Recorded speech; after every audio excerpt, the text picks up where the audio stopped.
My guest for this episode is my good friend and colleague, Dr. Timothy Paul Jones. Timothy has written a lot of interesting books, which we discuss, as well as other things on this interesting episode. Thanks for watching. Cars, coffee, theology. All right, well, welcome, man. Thanks for taking time out. Good to be with you. One of the questions I ask all my guests is, what was your first car? My first car was a 1984 and 1986 Ford Escort. And it was both. It was welded both together? It was literally. That is literally. Oh, what I it was joking. You really meant that. It had been. It is. The front half was an '86, I believe, and it had been wrecked. And they put the back part of a 1986 on it, and it was welded together. Who thought that two Escorts were worth saving? I don't know, right? but you, I guess. Obviously. I was extremely poor and had to scrape together money. You didn't personally do the welding or something? No, I did not. Okay, No. right. And I'll take that car and that one. It was $1,100 at a salvage yard, but it only had 40,000 miles on. Okay. Well, 40,000 miles on the front half. Right. Who knows what it had on the back half? You kind of average. Exactly. Average So I remember the first time I got pulled over, I made the mistake of saying, the officer asked me about the model and everything of the car, and I asked him which half, which it didn't go well at that point. We lived about 2 hours away. Oh my! I drove back and forth 4 days a week to seminary, and wore that car out. That's funny. I also drove an Escort back and forth 2 hours to seminary. No joke. Okay. From Trinity, and when I was a pastor for 5 years, and while I was 5 of my 6 MDiv years, and I also drove an Escort. That's really funny. Sign of greatness, man. Pastor, exactly. I was a pastor in Sedalia, Missouri, and drove to Kansas City. Wow, that's amazing. 4 days a week. There's no other way to do it back then. There's exactly. no online. modular classes, no exactly. online. Yep. So drove back and forth every 4 days a week. But as I think back in that time, that was where I gave myself a literary education. That's when I started listening to Audible audiobooks. It wasn't Audible. It was I would go to the library. I'd stop at a library and check out cassettes. Yeah. And for 5 years, I just listened to novels constantly. A lot of all the stuff in high school that you were supposed to read, didn't enjoy and couldn't appreciate. And I feel like that really formed me in a significant way. Similarly, what I listened to back and forth is Ligonier Ministries tapes. I listened to R.C. Sproul over and over, back and forth, all the way, in that till I could probably to this day recite his history of philosophy lectures. That's huge, man. On that, I just listened to that over and over. So that was that's very cool. That was what I did back and forth. All right. And listen to a lot of rock and roll, I should say. Right. In all honesty. I don't want to sound more cultured than the truth is. Now there is the car I'm getting once we down to 2 children. I had a Mustang before we moved. That was the heartbreaker of moving here when we did that, is I sold my Mustang. Okay. Which was my favorite car ever. And so, what was it? It was the 40th anniversary is in 2004, so it was a silver 2004 Mustang. Still the Fox body, I think it's called before. Because it was right before that one. Yes. They went to the fastback. Exactly. They went to that one. They changed it the next year. This is the last of that one. It was silver. Really, really liked that car. Did you have a new? And so, no, I bought it used, but I bought it when I finished my doctorate. Nice. I'd been paying a monthly payment for the doctorate, so I switched over and paid a monthly payment for the car. Nice. And so I had that car and enjoyed that car a lot. And so the deal was, when we sold that car, I was like, okay, whenever the time comes that we're down to 2 children, again, I'm stop adopting them. Come on, man, you keep going the wrong way. So we've got to get down to 2 children, and I'll get back to and I'll get another Mustang again. Good for you. Anyway, that's what I've told the kids. Okay. So. Yeah, let's get some coffee.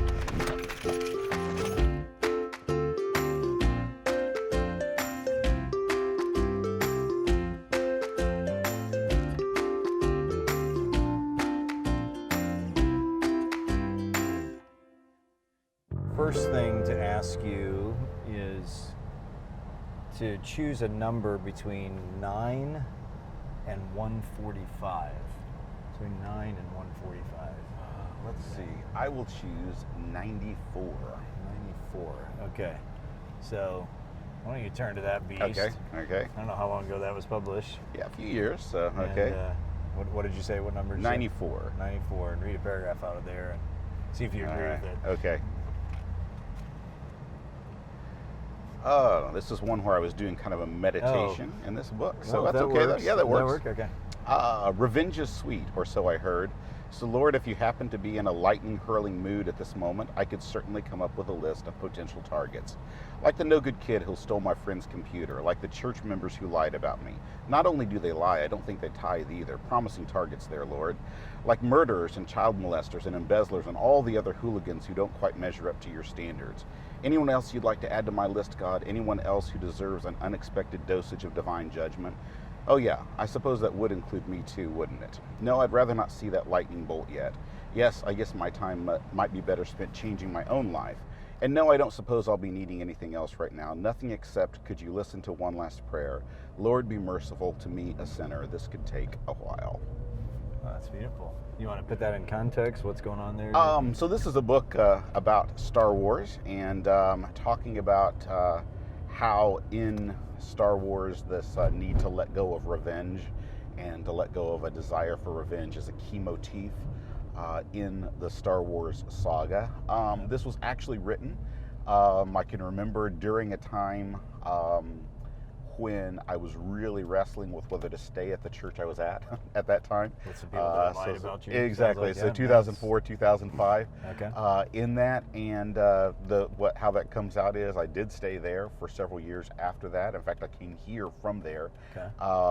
And I had some of the most fruitful years of ministry that I've ever had. Definitely not just some of, but the most fruitful years of ministry from there. Yeah, almost left. From about 2004 to 2007 in that particular church. It was during a transition time in which the previous pastor had been there 27, 28 years and then left, and I became the senior pastor. There was resistance. Come on, to everybody knows that. Exactly. That is the worst case scenario. That's the fodder person. Right, exactly. But that you did more than a year. I did, and I'd been the associate pastor of the church. I stepped into the pastoral role almost just because it needed to be done. He left, and it needed to be done. So I stepped into that role, and it was hard, but it turned into some beautiful years of ministry. It really did there. So more about, so that's some of the context, but this book in particular, you want to say something more about? Yeah, it comes down to, I always wanted to write a Star Wars book.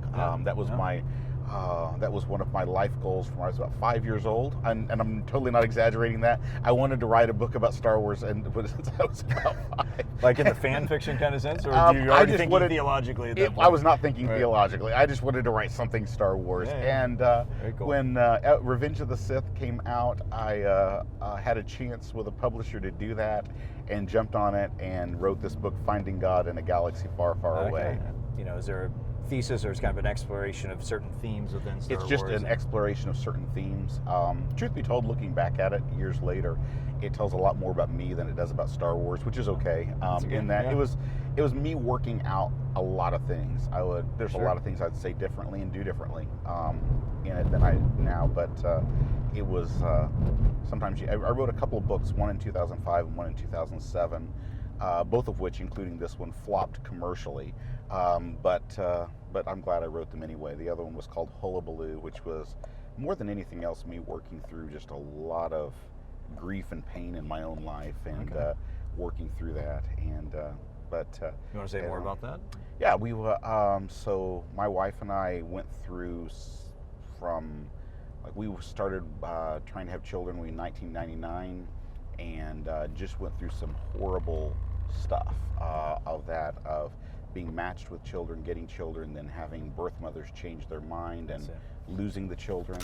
We went through that 3 times in 1 year of losing children in that way, and 2002, 2003, and just the book Hullabaloo, the other one that I wrote during that time, was just me as much as anything else working through how does this all work in light of that. I often tell my students at apologetics classes, there's 2 different crises you have to work through, and the first one is it true, and the other one is, does it work in terms of your Christian faith. And apologetics should be both about, is it true and does it work. For me, I dealt with the is it true years earlier, and that was me dealing with the does it work, that dynamic of faith. Yeah. So I've got another book here, We'll just choose page 100 out of this one. Okay. All right. What year was this book? This was 2007. Simply put, what changes from one gospel manuscript to another is the precise form of the title. The identification of the author, however, never varies in any New Testament fragment or manuscript that has its title intact. This unity in titles isn't limited to one region of the Roman Empire. Examples of this unity may be found in manuscripts from the western portions of the ancient empire all the way to North Africa, Egypt, and Asia Minor. So you want to put this book in context? What's the title of this again? This is Misquoting Truth. Okay. It is a response to Bart Ehrman's book, Misquoting Jesus. And it's part of arguing that the Gospels were attached to certain traditions and names of known people all the way back into the 2nd, 3rd, 4th century. This isn't something that is a late thing. Of course, Bart Ehrman in his book Misquoting Jesus, as well as a later book, Jesus Before the Gospels, argues that the names Matthew, Mark, Luke, and John were attached to the Gospels later, not because Matthew, Mark, and Luke, and John had anything to do with the Gospels, but they were arbitrarily attached later in Rome. And my argument here is that you can't really say that, because otherwise you would have ended up with, at some point, different gospel manuscripts with different names applied to them later on. But you have the Gospels spreading all over, let's go with what we actually know from manuscript evidence, or from the church fathers, at least in Rome, Asia Minor, and Egypt, at the very least, those locations. You have them there, and yet there's a consistency in the titles as soon as the titles begin to emerge on the Gospels. So, I mean, it seems obvious why you wrote the book as a response to another book, but maybe you want to say something else about it? Like, how did this kind of come about? Yeah, it actually flows out of what I said earlier. Is it true, and does it work? The does it work? That's the Finding God in a Galaxy Far, Far Away, Hullabaloo, those books there. This is the is it true part. And if I really kind of dig back through in my own past, the reason that I felt compelled to write something in response to Ehrman was precisely because of when I struggled with the is it true question, which was in my first year of college. I'd been raised in a church that was King James Version only. Yeah, I saw that in there. Yeah. And there's no manuscript variances. There's some sort of mystical manuscript out there called the Textus Receptus that has all the perfect everything, and it's the King James Version translated from that supposedly. All of this that I went into first year of college believing all that, and then took a course in New Testament, was taking courses in Greek, and realized that everything I'd been told was false. And at the same time, I was my job that I was working, one of the 3 jobs I was working at that time, was as a librarian, and I just found all of these books by and about atheists, and I just started reading atheist books all the time, and some of the early papers from the Jesus Seminar that were coming out at that time and things like that. I started just consuming some all that. Real questions. Yeah, and it started really shaking my faith. Yeah. And so my faith was really shaken during that time. And talking maybe early 90s. Yeah, that would have been early to mid 90s. So the Jesus Seminar is really that's its strength time. Right. It was really that was. It doesn't have much influence now, right? Except for exactly. Time Magazine on Easter Sunday. Exactly. You know, yeah, they'll conveniently appeal to the Jesus Seminar on those times. But that was the time where they were actually. Oh yeah, it was. Yeah. And so I was reading, and I mean that's when I ran across. I learned the sun out of your eyes. Sorry, is that okay? No, that's fine. Just keep moving it back and forth. But yeah, that's when I ended up really wrestling with that question: is it true? F.F. Bruce was the other one. I ran across his book, The New Testament Documents. Are they reliable? Big influential book. It was generations. It was, yeah. And so that's one. So those books really helped to salvage my faith at that point. Yeah. And all that to say, going back to Bart Ehrman, the stuff that Ehrman did was in that same genre that really challenged my faith then, and I wanted to write something that helped to work through those things, and helped others to work through them. So that's why I ended up writing this book. Well, from reading through that, what I thought was, and what I wanted to ask you about, is that it doesn't have a kind of snarky tone that maybe I'm wrong, but it seems like a lot of the books that are in this genre, the genre of anti-books, that I don't really read those books usually, maybe snarky or at least not very nuanced, but I know you well, and if there's anything I know about you, very thoughtful, very nuanced. You're not just giving, you know, cookie cutter answers, and this doesn't come across as, you know, flat-footed either. And so I just want to commend you on that. Well, there's a book that expresses some nuance, and I know from other conversations that you're working on some gospel stuff. Maybe you want to say that. And I know from our extensive conversations about that you're very nuanced in your views on that. Do you want to say something about what you're working on? So I'm working on. So thank you for doing that. And part of that is, and I'm not going to name the names, but I read early when I was encountering some of this stuff in the 90s, some of that snarky early apologetic stuff, and it didn't help me. That wasn't what helped me. What helped me was people like F.F. Bruce, who are very nuanced, or C.S. Lewis, who admits, yes, there are pagan parallels to the Gospels, but here's why. And I wanted to have that, and so in this book, what I'm trying to do is basically saying, look, Ehrman has his facts correct. Nobody's disputing that. But there's other ways of reading the facts he presents than the way he presents them. In that, that's my goal in that. But what I'm working on now is a couple of different projects. One on why trust the Bible that's intended for atheists, and so it's a book just working from the Gospels outward to the rest of the canon, but it's intended to be given to somebody who is an unbeliever or who is at least wrestling with belief. And the other one has to do with second century apologetics. I think that there's so much beauty in second century apologetics to do with the Gospels, and the way they argue for the truth of the Gospels is so different from how we argue today, and sometimes they're arguing from the sheer beauty of things. Sometimes they're arguing from the effect they have on Christian ethics and goodness, and all of that. And I want to recapture that, and so there's a book I'm working on. That reflects a major epistemological shift in modernism, where we only think that proving things is the only basis for trust. Or something. And I want to go back to an earlier apologetic. I hate even using the word pre-modern or the term pre-modern, because that sounds as if modern is somehow an apex instead of a temporary annoyance, which is how I view modernity. But anyway, so go back to an earlier apologetic at that point, and we'll try to recapture the way they were reading the Gospels and how they argued for the truth of the Gospels, which is so much more beautiful than anything I read today. I mean, the word apologetic or apologetics, particularly in my mind, the scripts that run for that, and I think for most people, is deeply rooted in this modernist epistemology, just a Christian version of it.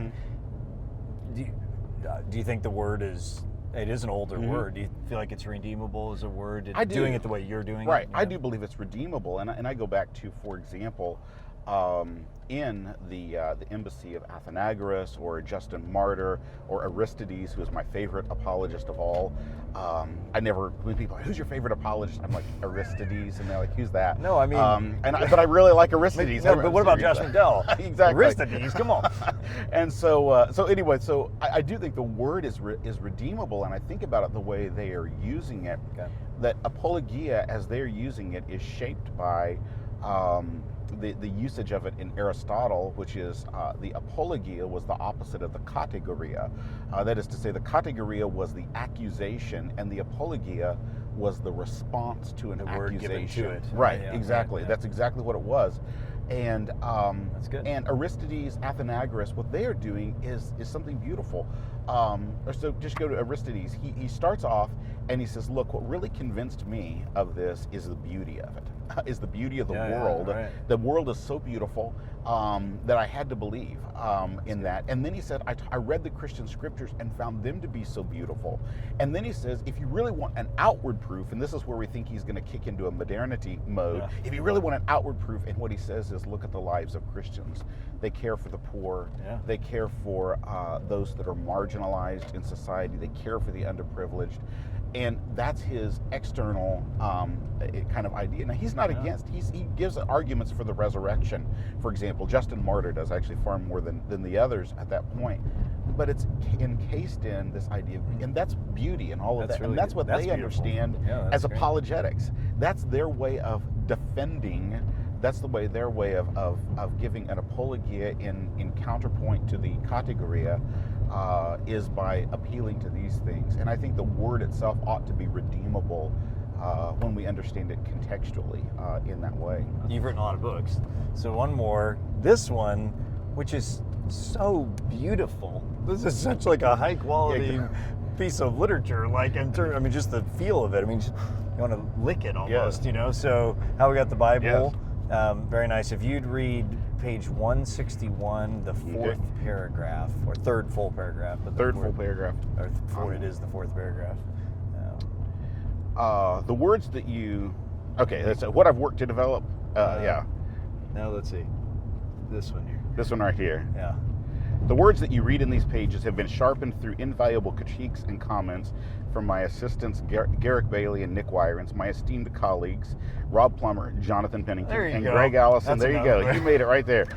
Southern Seminary students, doctoral students Aubrey Sequeira and Andrew King, and layperson Bill Bensinger. This book was fueled by caffeinated potables consumed at the Starbucks on Frankfort Avenue in Louisville and at the single finest coffee shop in the cosmos, Quills on Baxter Avenue in Louisville. There we go. There we go. We have it right here. There we go. But, okay, good. Actually, I was mostly joking, but thank you. I was surprised to see that when I was reading this book. I'm like, oh, I didn't know anything about that. That's great, especially because I didn't get a free copy of it. I had to buy that thing at the bookstore, so thanks a lot, man. I make my mother buy copies of my books. Okay. I mean, don't you get some free? I do, but I use those to promote the books. I see how you are. So I will completely admit that. I'm not even going to deny that. Okay, so the takeaway for me from this whole thing is, next time you want to ask me a question about the Gospels, there we go. You see me in the hall, I will start my lawyer time clock. No, I'm just going to start charging you. Okay, there we go. So our time is valuable, as we were talking about earlier. Exactly. So we'll just charge you. If there's not going to get a free book, then that's fine. I actually do try to slip into every book some sort of absolutely absurd things like that, and so the new leadership book, for example, has a footnote about Jar Jar Binks in it, and Jar Jar Binks made the name index in the book. This is an academic book on leadership and biblical theology of leadership, as an example of a great leader. As well, it's actually really don't even try to redeem Jar Jar Binks. It does not matter if you've written a book on Star Wars. Don't even try. No, it's the opposite of it. So what I wrote, what it was about, is saying that the leadership culture at Lucasfilm was all about pleasing George Lucas. And that was the culture, and so they let nobody at any time said, George, this is awful. This is not working. How about like 2 or 3 of the movies? Isn't that what was happening there? Exactly. Right? And that's exactly it. And they interviewed afterwards one of the guys, and that's what I was referring to, one of the guys who did the artistic direction for the movies, and they said, why did you let this happen? And he said, as long as George Lucas was happy, we were happy. Our job was to please George Lucas. And so they use that as an example. When your leadership theory goes to that point, that people just want to please the leader, then at that point your leadership cultures become toxic at that point. So that's what I wrote in there, but it still gave me a chance to slip Jar Jar Binks into the book. Win-win. If you look in the side there, you will see some envelopes. Okay. And you can just choose one of them. Okay. They're different colors, so you can look at them if you want. You can pull them all out. Or you can just choose that one as well. These are random questions. I don't know what's in there either. Okay. And the deal is, you answer this random question, I will commit to answering it as well. Okay. All right? So that one wasn't open already. No, it was not. Good. Who are some of your heroes in real life? I would say probably one of my biggest heroes in real life is Jar Jar Binks. Yeah, and not even George Lucas for that matter. I have an older sister, Sherry, who is really shaped my life. She taught me to read at a very, very young age, and helped me become just a voracious reader. In that she was 12 years older, I think, than me, and so she read to me when I was little and taught me to read and just caused me to love reading. That's huge. So I don't think I would have. I didn't. In our family, nobody had ever done college ever. So my mom and dad, they didn't graduate from high school. They got GEDs much later in life. No one in my family ever had gone to college.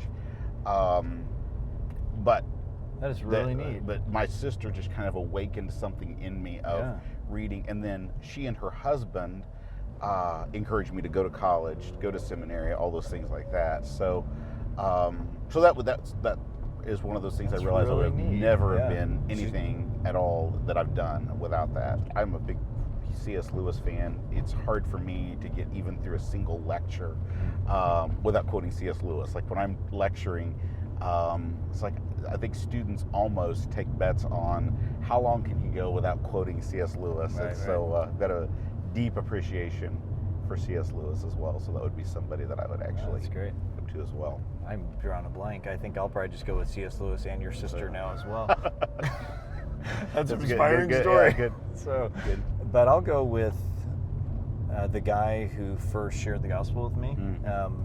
Again, hero seems kind of an odd term for him, but in terms of just someone who was faithful, a model to me of faithfulness, even in the midst of his own brokenness. His name was Craig, and in the midst of his own flaws and failures in life and struggles, he gave himself to serving on staff with Campus Crusade and raising his own money to do it when he could have gotten a better job, you know, in the world's eyes, and shared the gospel and then poured his life into me as an 18-year-old hippie, you know, crazy, out of control kid, you know. So I guess just one more question, TPJ. So have you always gone by Timothy Paul Jones, or am I the only one who calls you that, or what's happening? If you want this, so it's actually kind of funny on that. So there is actually another Timothy Jones who does writing, who's an Episcopal priest, I believe. Okay. And so I went just by Timothy Jones up until about 2002, and what precipitated it was a publisher. Servant Publications, which has since, perhaps not surprised them, gone out of business. They called me up and said, "Are you a pastor?" And he said, "At this church," and the church I was at that time, "Are you a pastor, preacher?" Yes, I am. And you write books, correct? And I had just finished writing, and it had just been published, my first book, Christian History Made Easy. Okay. So I answered both of those with an honest yes. And they said, "You're the one who writes books," is the way they put it. You're the one who writes books. And then they went on to say, "Would you be interested in writing this book that we're projecting for our publisher?" And so I said, yes, I would be. I noticed then that I got an advance that was extraordinarily large for a second book from me, and then I got assigned to the editor that was Max Lucado's editor. Liz Haney was her name. And then they contacted me and said, "We actually thought you were the other Timothy Jones." My goodness. The contracts were already signed. Everything was already. So I ended up writing a book. Oh my goodness, that is crazy. Okay. And so anyway, I wrote this book, and it was it the book they wanted? I mean, they were kind of locked into. The book is called Prayers Jesus Prayed. I don't recommend anybody read it. I was not even close to ready to write such a book. Oh my goodness! And there was not. I mean, I did not do well on that book. I want that book to go away forever. Well, now we've got a record of it. So, exactly. So sales are going to go through the roof now. The other Timothy exactly. Jones. So that is crazy. And so I started going from that point forward by my full name to distinguish from this other individual. On that, and so I've gone by Timothy Paul Jones in all my writing. Have you ever met this guy? Corresponded? I've never met with him. We corresponded one time after that via email, just saying, "Hey, I emailed him and was like, I'm really sorry that you didn't mean to do this." Yeah, or whatever, right? I was not trying to do this. They called, asked me questions about this. I answered them completely honestly, and they sent me a contract. I signed it.